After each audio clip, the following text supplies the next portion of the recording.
Olá, tudo bem com vocês? Estou aqui novamente para a gente ler o quarto capítulo do livro Ansiedade, Como Enfrentar o Mal do Século, de Augusto Cury, né?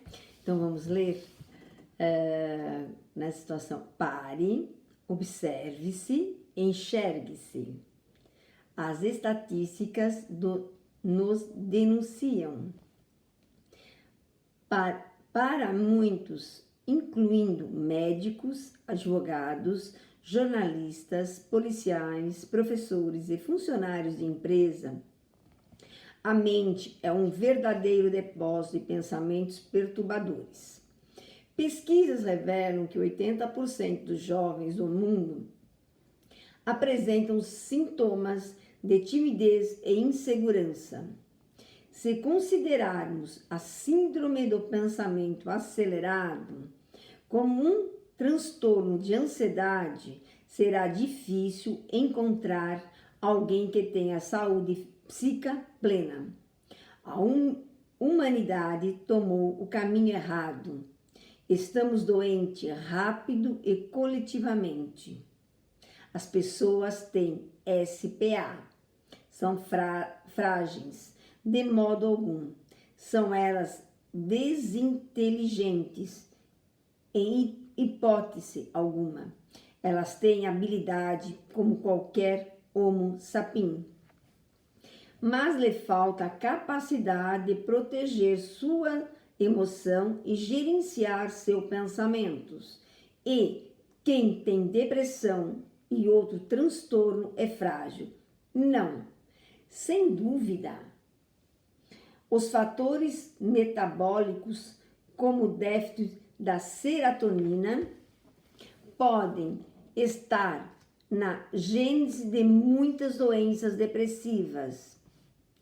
Ainda assim, independentemente desses fatores, se o eu estiver equipado para conhecer e desatar as armadilhas da mente, terá mais capacidade de proteger o território da emoção e ser autor da sua história.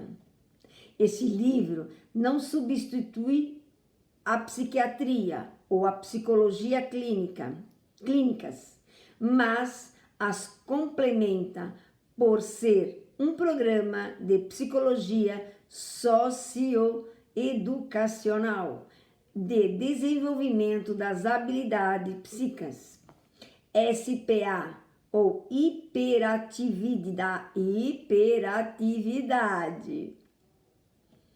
Como disse, muitos neurologistas, psiquiatras, psicólogos e psicopedagogos, ao observar crianças e adolescentes agitados, inquietos, com dificuldade de concentração e rebeldes, as normas sociais chegam a diagnosticar errados, atribuindo tais comportamentos ao transtorno de déficit de atenção ou hiperatividade, quando a grande maioria desses pacientes é vítima do síndrome do pensamento acelerado. Por não terem tido a oportunidade de pesquisar o processo de construção de pensamentos, os profissionais não sabem que, se supercitarmos os engenheiros inconscientes que constroem pensamentos sem autorização do eu, facilmente desenvolvemos a SPA. Em perturbadora síndrome produz alguns sintomas semelhantes aos de hiperatividade, mas suas causas são diferentes. Na hiperatividade há um fundo genético. Frequentemente, um dos pais é hiperativo. Além disso, a agitação e inquietação de uma pessoa imperativa manifestam-se já na primeira infância. Enquanto na PSA A inquietação é construída pouco a pouco. Ao longo dos anos, entre as causas da SPA estão o excesso de estimulação, de brinquedos, de atividades e de informação. O tratamento também é diferente em alguns aspectos. Na SPA não há alteração metabólica. A falha é funcional e social, está ligada ao processo de formação da personalidade e ao funcionamento da mente. Portanto, deve ser corrigida com técnica desacelerar. A criança com SPA. É fundamental encorajá-la, por exemplo, a desenvolver atividades mais lentas e lúcidas, como ouvir músicas tranquilas, música clássica, tocar instrumentos, pintar, praticar esporte, fazer teatro, pode ser muito útil. Crianças e adolescentes hiperativos também podem e devem aprender essas práticas. Preservar-se indiscriminadamente Ritalina e outras drogas quem tem SPA pode ser um erro grave. Tanto os jovens hiperativos quanto os portadores da PSA, se não aprenderem técnicas para gerenciar seus pensamentos e proteger sua emoção, poderão repetir erros, desacelerar sua maturidade, se tornar irritadiços, com baixo limiar para frustrações e baixa capacidade de se adaptar a contrariedades, sofrer de insatisfação crônica, além de ter o rendimento intelectual comprometido. Mas os que mais me procuram na PSA, bem como a hiperatividade, é a retração das duas funções vitais para o sucesso social, profissional e afetivo. Pensar antes de agir, colocar-se no lugar do outro, a empatia. Desenvolvê-la é fundamental e deveria ser a meta de todas as escolas em todas as nações. Quem se preocupa com sua qualidade de vida e com a saúde emocional dos seus filhos e alunos deve estudar a SPA detalhadamente. Nós adultos, ainda que sem consciência, estamos cometendo um crime contra a saúde emocional dos pequenos.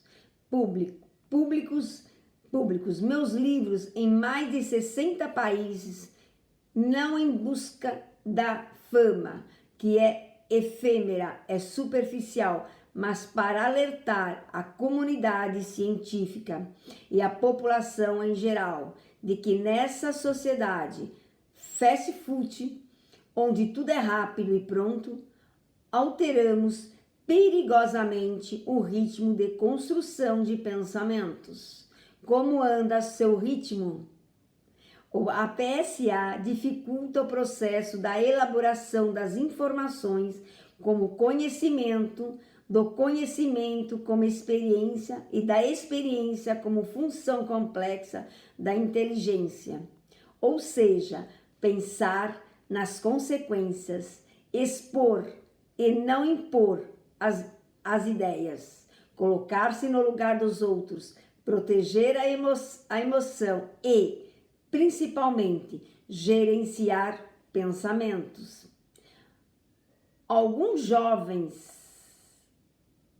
só conseguem perceber algo errado em sua vida quando se tornam adultos frágeis, dependentes, ansiosos, cujos sonhos foram enterrados nos becos da história. Alguns pais só conseguem perceber a crise familiar depois que Suas relações com filhos são esfaceladas, sem respeito, afeto e amor. Alguns casais só percebem que sua relação está falida depois que vivem o inferno dos atritos. Alguns profissionais só conseguem perceber que não são produtivos, proativos e criativos depois de perder o encanto pelo trabalho, quando estão na lama da frustração. Observe que um simples barulho no carro já nos perturba e nos faz ir ao mecânico. Entretanto, muitas vezes nosso corpo grita através de fadiga excessiva, insônia, compulsão, tristeza, dores musculares, dores de cabeça e outros sintomas psicomáticos e, mesmo assim, não procuramos ajuda. Você ouve o inaudível, a voz do seu corpo, da sua alma? Ou só o que é audível? Alguns só ouvem a voz dos seus sintomas quando estão no hospital infartados, quase mortos. Seja inteligente, respeite sua vida, pare, pense, observe-se, enxergue-se.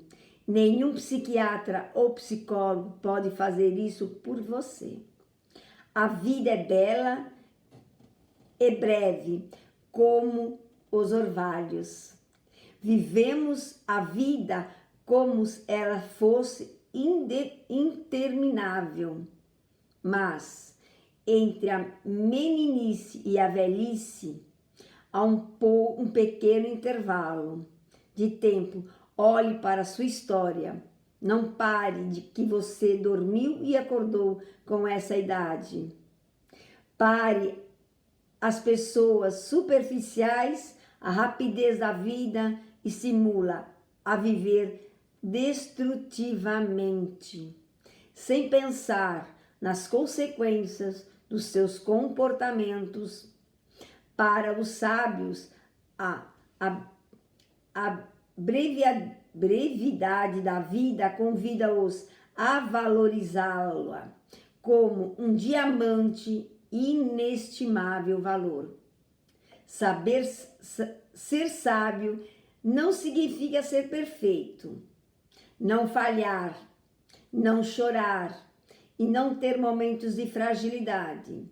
Ser sábio é aprender a usar cada dor como uma oportunidade para aprender lições, cada erro como uma ocasião para corrigir caminhos, cada fracasso como uma chance para recomeçar. Nas vitórias, os sábios são amantes da alegria.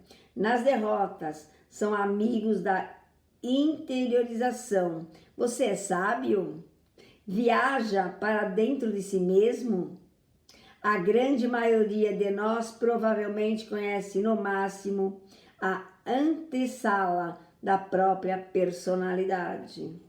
Uma das maiores complexidades da psicologia é entender que a construção de pensamento de multifocal é não unifocal, como vimos de acordo com a teoria da inteligência multifocal. Isso significa que construímos pensamentos não apenas porque queremos construí-los conscientemente pela decisão do eu, mas também por meio dos outros 3 fenômenos inconscientes, gatilhos da memória: autochecagem, autofluxo e janelas da memória. Todos nós, quando dirigimos um veículo, temos o controle do acelerador, da direção, de freios e de outros dispositivos. Imagine que queríamos seguir uma trajetória, mas nosso carro segue outra. Que desejamos virar para a esquerda e o carro vira para a direita. Esse fenômeno, que parece assombroso, ocorre constantemente com o veículo da mente humana. O nosso eu não tem pleno controle dos instrumentos que constrói milhares de pensamentos diários. Por isso, ora, ele é protagonista, ora, ele é mera espectador, ora, ele constrói ideias belíssimas, ora, é vítima de pensamentos angustiantes que não confeccionou. Essa dança intelectual entre ser diretor e espectador, motorista e passageiro, gerente e cliente, acompanha toda a nossa história. E por isso que afirmei que drama e comédia, riso e lágrimas, reações lúcidas e atitudes estúpidas fazem parte do nosso currículo. Se soltaremos a metáfora do teatro para entender a mente humana, o eu, ou deveria ser ator principal do teatro psico, os três fenômenos inconscientes que também constroem pensamentos deveriam trabalhar para o eu brilhar. Mas tais atores coadjuvantes teimam em roubar a cena. O maior desafio do eu é deixar de ser um espectador tímido e assumir no palco seu papel fundamental como gestor da mente, principalmente enfrentar o mal do século. Aqui termina o 4º capítulo do livro. Eu vou refletir porque eu estou lendo junto com vocês. Espero vocês que reflitam também essa semana sobre esse capítulo. Nossa, muito interessante, muito inteligente esse autor. Amo Augusto Cury. Bom, obrigado, uma boa semana. Semana que vem voltarei para ler o 5º capítulo com vocês e para a gente ler mais um capítulo. Um beijo grande, fiquem com Deus e gratidão imensa.